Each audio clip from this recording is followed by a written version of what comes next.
जन्नत के पत्ते। वो चूंकि उससे ज़रा पीछे खड़ी थी तो यहाँ से उसका सिर्फ हल्का सा रुख ही नज़र आ रहा था। गर्दन की पुश्त और चेहरे का ज़रा सा दायां हिस्सा। वो गर्दन झुकाए तशद्दुद पढ़ रहा था। फिर उसने दाएं रुख सलाम करके गर्दन मोड़ी तो हया को बिल आखिर उसका चेहरा नज़र आ गया। वो ज़ेरे लब मुस्कुराते हुए उसे देखे गई। दूसरी जानिब सलाम फेर कर उसने दोनों हाथ दुआ के लिए उठाए। चंद लम्हे यूं ही बैठा दुआ मांगता रहा। फिर एक गहरी सांस लेकर हाथ चेहरे पे फेर दिए और खड़ा हुआ और वापस मुड़ा तो उसे सुकून के साथ खड़ी देखकर मुस्कुराया। तुम इंतज़ार कर रही थी? वो ज़रा मुस्कुरा कर कहता उसकी तरफ आया तो हया ने इस बात में सर हिला दिया। वो दोनों साथ ही बाहर आए थे। जहान चौखट पर जब वो झुक कर जोकर पहन रहा था तो हया ने उसे पुकारा, तुम मजहबी हो? थोड़ा बहुत। वो तस्मा बांध रहा था। लगते नहीं हो। तस्मे की गिरा लगाती उसकी उंगलियां थमी। उसने सर उठाकर कदरे नासमझी से हया को देखा। मैं क्या करता तो मजहबी लगता? वो तो मुझे नहीं पता। वैसे तुमने क्या दुआ मांगी? मैंने ज़िंदगी मांगी। वो तस्मा बंद करके खड़ा हुआ। जिंदगी? हया ने उसका चेहरा देखते हुए दोहराया। वो अब आदतन स्वेटर की आस्तीनें मोड़ रहा था। इंसान वही चीज़ मांगता है जिसकी उसको कमी लगती है। सो मैं हमेशा ज़िंदगी मांगता हूँ। अगर ज़िंदगी है तो सब खूबसूरत है, नहीं है तो सब अंधेरा है। वो दोनों सड़क के किनारे साथ साथ चलने लगे। खूबसूरती क्या होती है जहान? बयूक अदा की एक सर्द हवा उसके बाल फिर से उड़ाने लगी थी। शॉल सर से फिसलकर अब गर्दन के पीछे अटक गई थी और जब अपने बिखरते बाल दोनों हाथों से समेटते हुए उसने ये सवाल पूछा तो शायद ख्वाहिश के बावजूद वो जानती थी कि वो खूबसूरती हया सलमान की आंखें हैं जैसी कोई बात नहीं कहेगा, मगर जो उसने कहा वो हया सलमान के लिए कतई गैर मुतवक्के था। अली करामत की माँ। क्या? उसने नासमझी से जहान को देखा। वो सामने देखते हुए कदम उठा रहा था। मेरे लिए खूबसूरती अली करामत की माँ पे ख़त्म हो जाती है। अली करामत मेरा एक स्कूल फेलो था। एक दफ़ा मैं उसके घर गया था, तब मैंने उसकी माँ को देखा था।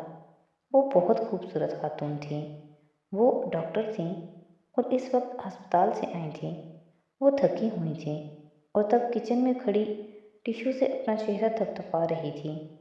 हया, वो चेहरा इतना मुक़द्दस, इतना खूबसूरत था कि मैं बयान नहीं कर सकता।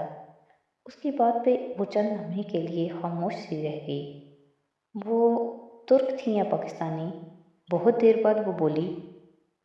वो स्याह फाम थी, खालिस स्याह फाम। और हया के हल्क तक में कड़वाहट घुल गई। ताहम वो खामोशी से उसके साथ कदम उठाती रही। ये वो वाहिद शख्स था जिसके सामने वो झुक जाती थी, खामोश हो जाती थी, कड़वे घूंट पी लेती थी और फिर मोम बन जाती थी। अगर यही बात किसी और ने कही होती तो वो अपने असली तंज़िये से उसको इतनी सुनाती कि बात करने वाला वो शख्स दोबारा हिम्मत ना करता। हद हो गई। भला स्याह फाम कहाँ इतने हसीन हो सकते हैं? या फिर शायद जहान का मतलब ये था कि उसे हया सुलेमान के मुकाबले में एक बदसूरत औरत भी खूबसूरत लगती है। वो ज़िंदगी में पहली दफ़ा किसी बदसूरत औरत को सोचकर हसद का शिकार हुई थी, मगर चुप रही। दोपहर ढलने लगी तो वो वापसी की तैयारी करने लगे। बयूक अदा जजीरे की गलियों में चल चल कर अब उसके पाँव थकने लगे थे। डीजे वापसी पे फिर से बालकनी में खड़े होने के लिए कतई राजी न थी और उसका पूरा इरादा फेरी में घुसकर चाहे प्यार से चाहे लड़ झगड़ कर मगर बैठने के लिए नशिस्त ढूंढने का था। जहान को टिकट लेने में खासी देर लग गई। 5 बजे वाली फेरी शाम की आखिरी फेरी थी। सो सयाहों का सारा हजूम टिकट की खिड़की के आगे मौजूद था। अब इसके बाद अगला जहाज़ रात के 8 बजे चलना था और फिर अगली सुबह तक कोई जहाज़ नहीं चलता था। جو رہ گیا وہ جزیرے پہ رات بسر کرے یا پھر تیر کر واپس جائے۔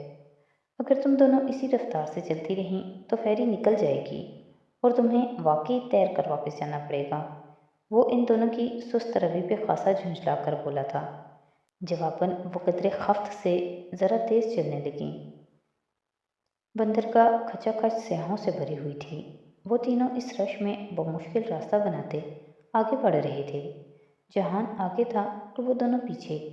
اسے اب اپنے ریسٹورانٹ کی فکر ہونے لگی تھی۔ پراپرٹی کی مالکہ نے آ کر پھر سے کوئی ہنگامہ کیا تھا۔ جہان اسے اس سارے معاملے پہ قدرے پریشان اور متاسف لگا تھا، گو کہ وہ تاثرات چھپانے کی مکمل کوشش کر رہا تھا، مگر وہ اس کا ہر رنگ اب پہچاننے لگی تھی۔ وہ تینوں فیری کی طرف جاتے بورڈ کی جانب بڑھ رہے تھے جب کسی نے حیا کی کوہنی کو ذرا سا چھوا۔ Madam, madam! وہ ٹھٹک کر رکی اور گردن موڑی۔ اس کے عقب میں ایک 12-13 برس کا ایک ترک لڑکا کھڑا تھا۔ وہ کوئی ٹھیلے والا تھا۔ اس نے گردن کے گرد اور دونوں ہاتھوں میں بہت سے ہار اور موتیوں کی لڑیاں ڈوریوں میں باندھ کر اٹھائی ہوئی تھیں، اور اب وہ لڑکیوں کا ایک گچھا حیا کے چہرے کے سامنے کر کے دکھاتا ترغیب دلانے کی کوشش کر رہا تھا۔ وہ کبھی نہ رکتی، مگر وہ موتی اور ان کی چمک اتنی خوبصورت تھی کہ اسے ٹھہرنا ہی پڑا۔ وہ بے اختیار وہ لڑیاں انگلیوں میں اٹھا کر الٹ پلٹ کر دیکھنے لگی۔ وہ بالوں میں پرونے والی لڑیاں تھیں اور اتنی حسین تھیں کہ چند لمحوں کے لیے وہ لمبے بالوں کی دیوانی لڑکی ارد گرد کو فراموش کر بیٹھی۔ حیا، حیا! جہان دور سے اسے آوازیں دے رہا تھا۔ اس نے سر اٹھا کر دیکھا۔ جہان اور ڈی جے فیری کے تختے پہ چڑھ چکے تھے اور اب جھنجھلاہٹ بھری کوفت سے اسے بلا رہے تھے۔ 1 منٹ! وہ انگشت شہادت اٹھا کر ان کو رکنے کا اشارہ کرتی پلٹ کر جلدی جلدی لڑیاں دیکھنے لگی۔ How much? اس نے 2 لڑیاں الگ کر کے پوچھا۔ 3 لیرہ۔ 3 لیرہ! یہ تو بہت زیادہ ہیں۔ اس نے خفگی سے بچے کو دیکھا۔ پیچھے جہان اسے ناگواری بھرے انداز میں پھر سے آوازیں دے رہا تھا۔ تم جاؤ، جگہ تلاش کرو، میں 2 منٹ میں آ رہی ہوں۔ اس نے ان کو مطمئن کرنے کے لیے جانے کا اشارہ کیا۔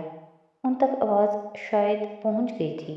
تبھی وہ دونوں سر ہلا کر مڑے اور فیری کے اندرونی راستے کی جانب بڑھ گئے۔ فیری نکلنے میں ابھی 3 منٹ تھے اور وہ ان 3 منٹوں کو ضائع نہیں کرنا چاہتی تھی۔ 7 لیرہ! اس نے حتمی انداز میں لڑکے کو کہا اور پیسے نکالنے کے لیے سنہری کلچ کھولا۔ اس سے قبل کہ وہ نوٹ نکالتی، لڑکے نے ایک دم پرس چھپٹا اور بھاگ کھڑا ہوا۔ لمحے بھر کو اسے سمجھ نہیں آئی کہ ہوا کیا ہے، اور جب سمجھ آیا تو وہ رکو رکو میرا پرس! وہ چلاتی ہوئی اس کے پیچھے لپکی۔ جہان، ڈی جے، فیری، اس افتاد میں اسے سب بھول گیا۔ لڑکا پھرتی سے بھاگتا جا رہا تھا۔ سیاح افراتفری میں فیری کی طرف بڑھ رہے تھے۔ کسی کے پاس توجہ کرنے کو وقت نہ تھا۔ وہ تیز قدموں سے دوڑتی اس لڑکے کے پیچھے آئی۔ وہ بازار کی طرف مڑ گیا اور اب ایک گلی کے عین وسط میں کھڑا تھا۔ حیا جیسے ہی بھاگتی ہوئی اس گلی میں داخل ہوئی، لڑکے نے چونک کر اسے دیکھا اور پھر سے بھاگ کھڑا ہوا۔ رکو، رکو! وہ غصے سے چلاتی اس کے پیچھے دوڑ رہی تھی۔ لڑکا خاصا پھرتیلا لگ رہا تھا، مگر وہ اتنا تیز نہیں بھاگتا تھا۔ 3 گلیاں عبور کر کے وہ اس رہائشی علاقے میں داخل ہوا اور سرپٹ دوڑتا ہوا دائیں طرف کی قطار کے بنگلوں میں سے ایک کا گیٹ عبور کر لیا۔ وہ ہامتی ہوئی اس گیٹ تک آئی۔ گیٹ نیم وا تھا۔ لڑکا اندر ہی کہیں گیا تھا۔ دور کہیں فیری نکل چکی تھی۔ ڈی جے اور جہان جزیرے سے چلے گئے تھے اور وہ ادھر تنہا رہ گئی تھی۔ لیکن یہ وقت وہ سب سوچنے کا نہیں تھا۔ اسے اپنا پرس اور پاسپورٹ واپس لینا تھا ہر صورت۔ اس نے ایک لمحے کو اس نیم وا گیٹ کو دیکھا اور پھر اس کے پیچھے کھڑے اس عالیشان سفید محل کو، اور پھر تیزی سے اندر آئی۔ یہ وہی سفید محل تھا جو اس نے دوپہر میں دیکھا تھا۔ چھوٹے سے باغیچے میں خاموشی چھائی تھی۔ شام کے پردے اب نیلے پڑ رہے تھے۔ وہ پھولتے سانس کو ہموار کرتی متذبذب سی چلتی بنگلے کی داخلی راستے تک آئی اور بیل کی تلاش میں ادھر ادھر دیکھا۔ लकड़ी का ऊंचा मनकश दरवाज़ा कदीम तर्ज का बना था। उसके आसपास बेल नामी कोई शय न थी। वो क्या करे, यूं मुंह उठाकर किसी के घर में कैसे दाखिल हो जाए? मगर वो भी तो इसी घर में छुपने की नीयत से दाखिल हुआ था। उसे बहरहाल अंदर जाना था। एक मुसम्मम इरादा करके उसने कंधे पे फिसलती शॉल दुरुस्त की और दरवाजे का सुनहरी नाक घुमाया।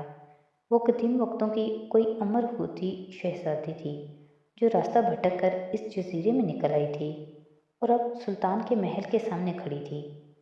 दरवाज़ा चर की आवाज़ के साथ खुलता चला गया। अंदर हर सू अंधेरा था। उसने चौखट पे कदम धरा। हेलो। वो मज़ीद 2 कदम आगे आई और पुकारा। उसकी आवाज़ की गूंज दीवारों से टकरा कर पलट आई। वो किसी लॉबी में खड़ी थी। वहाँ नीम तारीकी सी छाई थी। सिर्फ खुले दरवाजे से आती शाम की नीलकू रोशनी में आगे जाती राहदारी सी नज़र आ रही थी। उसका दिल अजीब सी बेचैनी और खौफ में गिरने लगा।